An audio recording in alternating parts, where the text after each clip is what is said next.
Ottawa paramedics are putting forward the name of a West End, Ottawa resident for an award.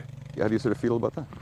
I don't think any need for an award. I think, just helping out. But a lot of the cyclists back there in the bush were helping out more too. They know the trails. Where with the four-wheeler, I had to make my own trails.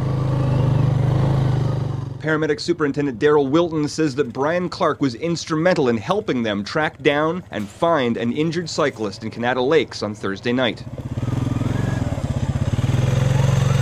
Someone called 911 and said a 20-year-old man on a bicycle had suffered severe trauma to his left leg after a crash, and he was unable to make his way out of the woods. Clark saw a fire truck go by and an ambulance pull into his driveway. He also heard the helicopters circling overhead. They were wondering if they knew of a spot they could land, and I told them that they could probably put down on our septic bed here. And that's that raised bit there, right at the bottom of the clearing, basically. You can see it from here.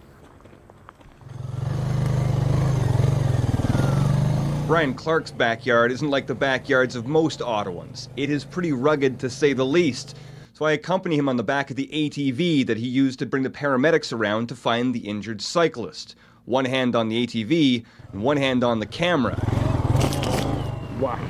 It's a bit like riding a bull, but Brian says the trail that the cyclist was lost on was even more rugged than this. I know it a bit. I ride back there a bit on the four-wheelers, and we hike back there in the winter.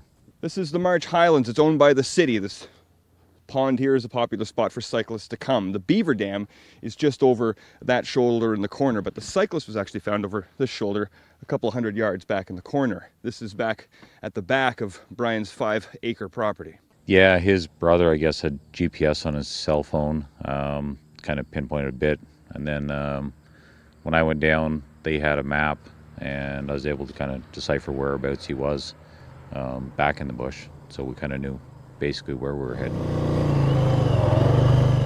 In Ottawa, Doug Hempstead for Sun News.